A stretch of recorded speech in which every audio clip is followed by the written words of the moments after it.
व्यक्ति ने क्या किया, वजन नहीं बढ़ता था, उसने 20 दिन के अंदर 4 किलो वजन बढ़ाया। 20 दिन के अंदर 4 किलो वजन उसने बढ़ा लिया, तो वो अच्छा हुआ या बुरा हुआ? कैसे बुरा क्यों हुआ? हाँ, आखिर जो वजन बढ़ा होगा तो क्या वजन बढ़ा होगा, अब वो सोचो।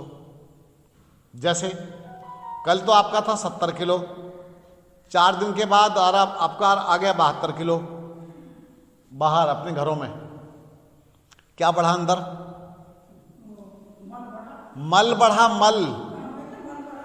आंतें भारी हो गई, आंतों में चिपक गया जाकर के, वो मल भर गया। तो यानी कि 2 किलो आप मल लेके घूम रहे थे बढ़ा करके। और जो 4 किलो वजन बढ़ाया 20 दिन में, वो क्या था? वो भी मल ही था, उसके फैट्स नहीं थे, वो मसल्स नहीं बढ़े थे, वो मल ही बढ़ा था अंदर।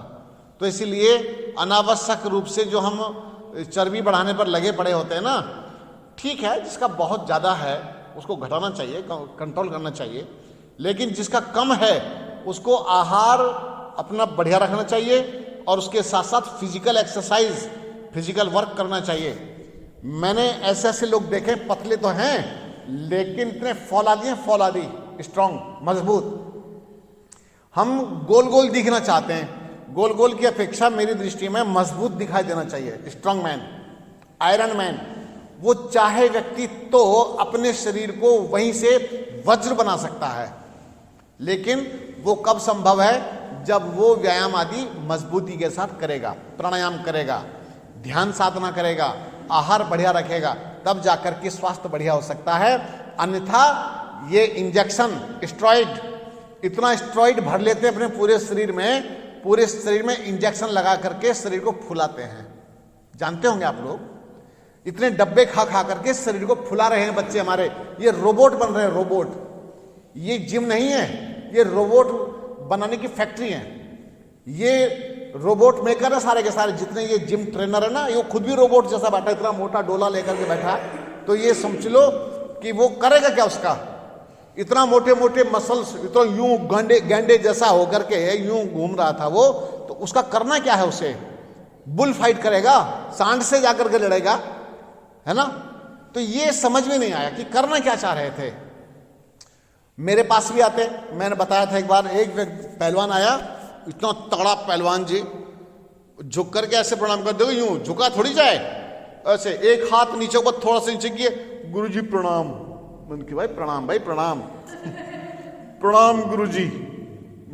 हाथ भी नीचे तक, पैरों तक हाथ पहुंचे ही नहीं, इतनी हालत खराब। दूर से दिखाई देता यूं कंधे उठा करके नहीं, ऐसे बाजू उठा करके ऐसे यूं चलता था, ऐसे करके जैसे रोबोट चलते हैं। अरे काहे को तुम रोबोट में कन्वर्ट हो रहे भैया? इसकी हमें आवश्यकता क्या थी? हमें बिल्कुल सहज और सामान्य जीवन योगियों की भांति चाहिए। आप सोच रहे कि ऐसे इतने मोटे मोटे पहलवान बन करके तुम ज्यादा पावरफुल और ज्यादा बलवान हो गए, कुत्ता पीछे भागने लगे ना तो पता चल जाएगा सारा। हाँ, पता चले एकदम। तो इसीलिए आवश्यक नहीं है। आप अपने शरीर को फ्लेक्सिबल बनाइए, लचीला बनाइए और स्ट्रांग बनाइए, मजबूत बनाइए, तो तब आप जीत जाएंगे। अगर आपने वैसे ही यूं ही अपने शरीर को बेकार कर लिया तो वो ठीक नहीं है। देखो सारे के सारे पहलवान बुढ़ापे में रोते मिले, सब पहलवान बुढ़ापे में रोते हैं। बुढ़ापे में क्यों? एक कहावत है हमारे, चूल दर्द करती है। चूल मतलब जोड़, ये जोड़ है ना, सब जोड़ दर्द किया करते थे। तो इसीलिए बुढ़ापे में न रोना पड़े, उसके लिए नेचुरल डाइट पर आ जाओ। ये बकवास डाइट लेना बंद कर दो। कितने बकरे खा गया फाड़ फाड़ करके, मुर्गे फाड़ फाड़ के खा गया, जिंदा मुर्गा फाड़ दिया कम बख्तों ने। तो इस तरह से उसकी क्या आवश्यकता थी? ये मुर्गे फाड़ फाड़ करके खाए चले जा रहे, अंडे पर अंडे खाए चले जा रहे। अब जब तुझे डंडे पड़ेंगे ना तो पता चलेगा, सारी कसर निकल जाएगी। और डंडे नहीं पड़ेंगे, सरिये बजेंगे, सरिये। भगवान छोड़ेंगे नहीं, क्योंकि तेरा जो है ना दिमाग सरियों से सीधा होगा। तो आपके फूफा जल्दी मर गए? अरे पहलवान थे हमारे फूफा, जल्दी मर गए। तो इसीलिए आवश्यक नहीं है, योगियों की तरह से योग में जीवन जियो भैया। अच्छा लगेगा। आसन करो, प्राणायाम करो, व्यायाम भी करो, एक्सरसाइज करो, रनिंग भी कीजिए, दौड़ कीजिए और खूब अच्छा अभ्यास कीजिए, लेकिन अपने शरीर को अच्छा बनाइए। आपके अंदर स्टेमिना होना चाहिए। तो भगवान करे हम नेचुरल रास्ते पर चलें, प्राकृतिक मार्ग पर चलें, अच्छा लगेगा आपको। धन्यवाद।